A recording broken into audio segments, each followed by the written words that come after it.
Eh bien bonjour, bienvenue donc à mon exposition Nature morte et paysages, ici dans la très belle galerie du château de l'Étang à Saran. Et ce que je vous propose, eh bien, c'est de parcourir un peu cette exposition. Et je vous invite à passer tout de suite dans la première salle où nous allons contempler des natures mortes de cuisine. Alors on va commencer par ce tableau que vous pouvez découvrir ici, qui est le tableau utilisé pour l'affiche, qui représente des grenades avec une carafe à vin et un couteau. Alors effectivement, ma spécialité, ce sont un peu les natures mortes de fruits et de légumes. J'aime beaucoup ça. C'est vrai que j'ai eu une carrière professionnelle précédemment pendant de nombreuses années dans un secteur en lien avec l'agriculture. Alors je ne sais pas si c'est pour ça que je suis très orienté vers tout ce qui est alimentaire, les fruits, les légumes et même la viande, vous le verrez tout à l'heure. Ce que j'aime particulièrement dans la nature morte de fruits, de légumes, c'est travailler l'ambiance, l'atmosphère, dégager une poésie et travailler notamment beaucoup sur la lumière, sur le clair-obscur. Et notamment, ce tableau des grenades est un très bel exemple, je pense, de clair-obscur. Alors, il y a une scénographie un petit peu, je travaille beaucoup la mise en scène et l'éclairage de mes natures mortes. Il y a une scénographie un petit peu avec ces 4 grenades, dont une a été coupée, avec ce couteau qui a tranché cette grenade. Et en arrière-plan, on aperçoit dans la pénombre cette carafe à vin. Alors on peut y voir peut-être, c'était le cas des natures mortes du XVIe, du XVIIe, beaucoup de symbolique, le sang, l'arme avec le couteau, etc.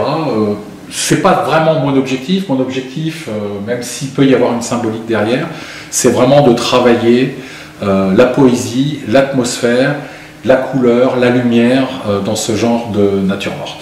Dans cette salle, vous pouvez découvrir beaucoup d'autres natures mortes de fruits, de légumes, et on verra tout à l'heure de viande. Et on en a profité pour mettre en place une scénographie un petit peu avec cette table de festin qui permet d'apporter cette touche très très poétique et très colorée avec des pommes, des poires, des citrons, des radis. Voilà, la table est mise pour un festin et la carafe à vin est là aussi. Et l'histoire, c'est un petit peu de mettre ces natures mortes dans leur contexte, dans leur ambiance, et je dirais de proposer une atmosphère sympathique d'une fête, d'un banquet, et avec la décoration de ces natures mortes. On a rassemblé les natures mortes sur différentes thématiques. Vous avez ici un ensemble de 4 toiles autour du thème de l'ail et de l'oignon. C'est quelque chose que j'affectionne particulièrement parce que l'ail et l'oignon, notamment dans les jeux de lumière, de l'ail en particulier qui, pour le commun des mortels, est souvent blanc. En fait, ben non, c'est pas blanc. Il y a beaucoup de bleu, de violet, de rouge, il y a du blanc ou du jaune. Donc c'est très très riche dans les nuances de couleurs, dans les valeurs qui sont propres à ces ingrédients. Et pareil pour l'oignon, où ce que j'aime, c'est travailler aussi la texture, qu'on sente un petit peu la peau de l'oignon, la légèreté de la peau de l'oignon, la transparence de la peau de l'oignon qui se détache un petit peu du cœur de l'oignon. Voilà, c'est vraiment à chaque fois le désir de mettre en scène, et je travaille beaucoup, je prends beaucoup de temps pour mettre en scène dans mon atelier ces fruits, ces légumes, de travailler l'éclairage, de travailler la composition pour rechercher ce côté un petit peu poétique, cette ambiance, cette atmosphère si particulière, essayer de figer un instant, une lumière particulière, un instant particulier et une atmosphère particulière. De l'autre côté de la cheminée, vous allez découvrir dans les tons plus orangés un potiron, des oranges avec un travail aussi beaucoup sur les reflets dans la bassine en cuivre. Donc toujours pareil, l'idée de traduire une atmosphère, une ambiance, de faire ressortir la lumière, de travailler sur le clair-obscur, les zones, avec des zones parfois, de travailler au pinceau de façon assez lâche, notamment sur les fonds qui sont très peu travaillés, qui sont assez bruts. Et par contre des zones qui vont être beaucoup plus détaillées. Donc j'aime beaucoup la coexistence de zones un petit peu un petit peu brutes dans leur travail et de zones plus finement travaillées. Je trouve que c'est ce qui crée un côté un peu spectaculaire et donne vie aux natures mortes. Si on continue à se déplacer autour de la pièce, on arrive ici sur 3 autres tableaux, dont 2 tableaux de viande. Alors les tableaux de viande, c'est vrai que c'est pas toujours consensuel, c'est un sujet un peu délicat, mais il faut savoir qu'il y a beaucoup de peintres très célèbres, y compris les impressionnistes comme Monet, mais aussi Rembrandt, qui ont peint énormément de viande. C'est vrai que la viande, de par ses couleurs, ses teintes, sa texture, est très intéressante pour un peintre à travailler. Alors là, toujours pareil, hein, on peut y déceler une symbolique avec toujours ce couteau qui a coupé la viande. Voilà, on peut y trouver une symbolique entre les morts et les vivants. Mais ce n'est pas forcément mon objectif. Mon objectif est vraiment, personnellement, de travailler le côté esthétique, le côté plastique. C'est ce que j'aime. La nature morte, dans l'histoire, a souvent été considérée, on va dire jusqu'au XVIIe siècle, comme plutôt quelque chose de, je dirais, avec une forte symbolique, notamment religieuse, mais aussi il y avait dans les fruits et les légumes toute une symbolique. Par exemple, le coing était synonyme de fertilité, et on offrait parfois un tableau de nature morte de coing à des jeunes couples pour favoriser l'espoir qu'ils auraient une descendance. Et puis bien sûr d'autres symboliques, notamment le raisin avec toute la symbolique religieuse autour de Jésus-Christ, etc. À partir du XIXe siècle, notamment sous l'impulsion des impressionnistes, mais même avant, déjà au XVIIIe siècle, avec Taylor de Chardin, qui a été vraiment la personne qui, au moins en France, a vraiment emmené ce mouvement de la nature morte, qu'on appelle d'ailleurs avec un mauvais terme en France, parce que ce terme nature morte n'est pas vraiment approprié. On a appelé d'ailleurs jusqu'au XVIIe siècle plutôt la nature tranquille ou la nature immobile, ce qu'on conservait d'ailleurs les voisins allemands et anglais par exemple n'appellent pas les natures mortes, mais still life ou still leben, qui est plutôt la nature tranquille. C'est vraiment moi ce qui m'intéresse, c'est ce côté esthétique qui, dès le XVIIIe, XIXe siècle, les peintres de cette époque ont abandonné un petit peu l'idée de la symbolique, et notamment de la symbolique religieuse dans les natures mortes, pour se concentrer uniquement sur le côté esthétique, le plaisir, l'ambiance, l'ombre, la lumière dans les natures mortes. Et c'est vraiment, personnellement, ce qui m'anime. Alors, les gens pourront y voir peut-être des symboliques. Chacun peut voir la symbolique qu'il souhaite dans le tableau qu'il souhaite, mais ce n'est pas forcément mon objectif. Si on continue, on a un autre tableau de viande ici de l'autre côté, qui sont des côtes de porc cette fois-ci, travaillées de façon un peu plus brute, un petit peu moins détaillée, un petit peu moins réaliste. Mais j'aimais aussi cette approche, je dirais un peu plus impressionniste, on va dire, de cette peinture de la viande. Et puis ici à côté, un autre exemple, alors plus du tout dans le domaine de la viande, mais du fromage, avec des crottins de Chavignols. On n'est pas très très loin ici à Orléans de Chavignols. Et là encore, avec cette miche de pain, ce couteau, ces 2 crottins de Chavignols, et avec vraiment cette ambiance de clair-obscur, avec cette miche de pain qui est à moitié, qui disparaît comme ça, à moitié dans la pénombre sur le bout de la table. C'est vraiment ça qui m'anime, pour donner l'éclat lumineux plus sur les crottins de Chavignols. On peut passer dans la seconde salle, qui elle est consacrée plutôt au paysage. Alors je fais beaucoup de nature morte, notamment pendant la période hivernale, parce que c'est vrai que la nature morte présente l'avantage de pouvoir être faite en atelier et de ne pas bouger, mais ce que j'apprécie aussi beaucoup dès le printemps et l'été venu, c'est de travailler avec mon chevalet en plein air dans la nature. Les tableaux que vous voyez ici sont à quelques exceptions près, notamment c'est le cas ici de cette vue du souk de Marrakech, qui elle a été faite sur photo que j'avais prise lors d'un voyage là-bas, mais sinon pratiquement tous les autres tableaux que vous voyez dans cette salle sont réalisés en plein air, directement avec mon chevalet. J'adore ça, partir avec mon chevalet, mes peintures, et puis m'installer dans un endroit et peindre la nature, qui devient ainsi mon sujet. C'est vraiment ce que j'apprécie. L'exercice est parfois délicat parce que la lumière change au cours de la journée, il faut apprendre à travailler vite, à figer très très vite les ombres, les zones d'ombre et de lumière. Et à un moment de savoir s'arrêter, parce que si quand le soleil bouge et que les ombres changent, si on continue trop longtemps, souvent on tue un petit peu son tableau. Donc il faut une certaine spontanéité dans le travail en plein air, dans la nature.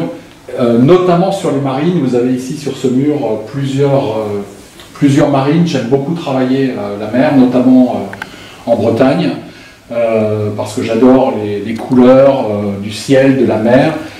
Mais là, le challenge de travailler en plein air est encore plus fort, puisque non seulement le soleil change, mais les couleurs changent en permanence, la marée change, et il faut apprendre à travailler vite et à savoir saisir un instant précis et ne pas chercher trop le détail et ne pas perdre trop de temps au risque de ternir un petit peu le tableau et de perdre la lumière d'un instant qu'on veut figer.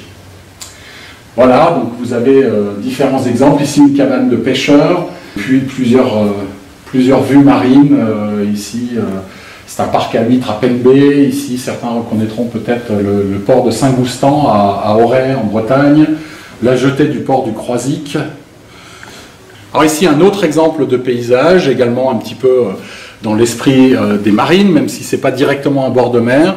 Mais voilà ce que j'ai voulu traduire, et notamment dans les couleurs, dans le côté un peu brut de la touche, c'est le climat, c'est la sensation de ce ciel bas, couvert, de cette pluie, de ce froid, que je cherche à traduire, parce que j'aime aussi ça, j'aime les paysages lumineux, mais j'aime aussi des fois les paysages un peu plus ternes, et de traduire l'ambiance d'un temps très pluvieux, très lourd. C'est également ce qui a été fait ici, dans ce tableau de la cathédrale d'Orléans, qui a été prise, alors c'est fait d'après photo, je dois le reconnaître, photo que j'ai prise moi-même un matin en promenant dans Orléans, de bonne heure le matin. Il y avait vraiment une brume, la cathédrale, les tours de la cathédrale étaient dans la brume, avec un soleil qui perçait derrière les nuages, et j'ai trouvé cette image très très belle, et j'ai tenté de traduire. Alors l'idée n'est pas du tout d'être hyper réaliste dans la représentation de la cathédrale et de toutes ces sculptures, mais vraiment de traduire plutôt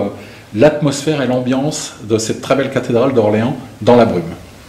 Alors nous allons passer dans la troisième et dernière salle, où nous allons retrouver là encore des natures mortes, mais aussi je dirais des tableaux un petit peu plus personnels. Alors ici vous avez une nature morte de champignons de Paris. J'aime beaucoup les natures mortes de petit format, qui sont très faciles à intégrer dans la décoration d'une pièce, voire d'une cuisine, et qui permettent de vraiment focaliser sur juste quelques fruits, quelques touches de couleur, quelques effets d'ombre et de lumière très simples et très synthétiques. Ici une vanité. Alors, une vanité, pour ceux qui savent, donc les vanités c'est des natures mortes assez typiques du XVIe, XVIIe siècle, notamment dans les pays d'Europe du Nord et notamment les pays flamands. L'idée, quand je vous parlais tout à l'heure de symbolique dans la nature morte, là on est vraiment en plein dedans. C'était vraiment de traduire un petit peu le côté éphémère de la vie et tout le questionnement de l'homme par rapport à sa présence sur Terre, son passage éphémère sur Terre, sa recherche des plaisirs durant ce passage éphémère. Et on trouve dans les tableaux des vanités, et j'ai voulu traiter ce tableau un petit peu comme à l'image de ce que faisaient les peintres flamands au XVIIe, c'est vraiment de montrer au travers de toute une symbolique, le crâne bien sûr, alors, des fois c'est un os, un crâne, ici c'est un crâne, mais aussi le verre renversé qui symbolise la vie qui vient de s'arrêter, la bougie qui s'éteint, qui symbolise aussi la fin de la vie, les trois petits œillets qui représentent la Sainte Trinité, le Père, le Fils, le Saint-Esprit.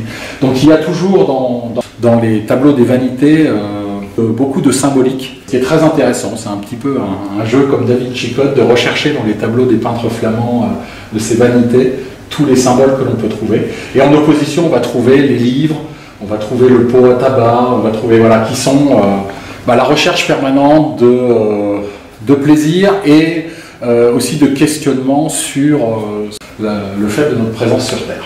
Autre nature morte de fruits, de légumes qui de plus petit format que dans l'autre pièce, donc qui s'intègre très très bien dans ce très beau petit salon ici. Donc toujours la même chose, un traitement, un travail important sur la composition, sur l'éclairage, sur l'ombre et la lumière, sur le clair-obscur parfois. Vous avez des exemples avec des melons. Vous voyez que j'essaie toujours, par exemple sur les melons, de les mettre dans des... de travailler la composition, de les mettre un petit peu... de travailler un petit peu la mise en scène pour, quelque part, donner vie à la nature morte et donner vie au sujet. Je travaille aussi, alors c'est aussi également des natures mortes, hein, les bouquets de fleurs sont des natures mortes. Ici, c'est pas vraiment un bouquet, c'est un anthurium, une plante, mais j'ai bien aimé ce travail. Alors c'est couleurs peut-être un peu froides, hein, que sont le blanc des fleurs et le vert des feuilles, mais en opposition à un fond de couleurs beaucoup plus chaudes, avec des jaunes, des violets, des rouges. Voilà, l'idée était, ou des ocres sur la table, de faire ressortir et de magnifier un petit peu cette plante anthurium dans son élément. L'anthurium que vous trouvez ici d'ailleurs, qui a servi de modèle, ainsi que l'arrosoir d'ailleurs, qui a servi, un des arrosoirs qui a servi de modèle. Alors j'aime aussi travailler pas que sur des natures mortes de fruits et de légumes.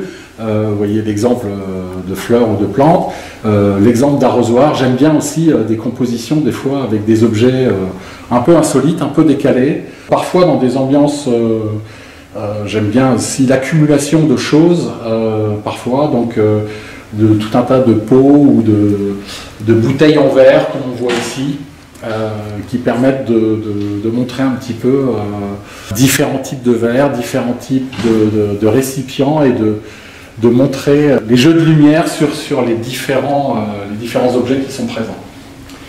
Et puis ici un tableau très personnel, puisque c'était en rangeant mon grenier il y a quelques mois, je suis retombé sur un carton dans lequel je stockais des jouets de mon enfance, notamment le mécano. Alors, les gens de mon époque, nés dans les années 60 ou 70, en ont peut-être également chez eux. Également la boîte de puzzle, des cubes, du manège enchanté à l'époque avec Pollux, etc. Et j'ai retrouvé tous ces jouets, j'ai trouvé très très intéressant de les mettre en scène un petit peu dans une nature morte, très personnelle. Et là encore, toujours de travailler la lumière, de travailler l'atmosphère et l'ambiance. J'ai souhaité un petit peu, en travaillant la composition, j'ai passé beaucoup de temps pour arriver à trouver la composition qui me plaisait, mais quelque part, alors je ne sais pas si c'est évident pour tout le monde, mais il y a un petit peu cet effet de manège, c'est-à-dire qu'on voit un petit peu les jouets qui tournent et qui sont mis en scène de façon un petit peu circulaire pour animer un petit peu et je dirais renforcer ce côté un petit peu de l'enfance et des jouets. Alors l'exposition se tient du 5 au 28 avril 2024, ici dans la galerie du château de l'Étang à Saran. Et l'exposition est ouverte du mardi au dimanche, tous les après-midi. Donc du mardi au vendredi, c'est ouvert de 14h à 17h30. Et le samedi et dimanche, de 14h30 à 18h30. Voilà, et donc je serai présent alors, tous les week-ends avec certitude et également de nombreux jours dans la semaine. Donc eh ben, je serai ravi de vous y accueillir et de vous partager, de partager avec vous un peu plus mon univers artistique et mes productions.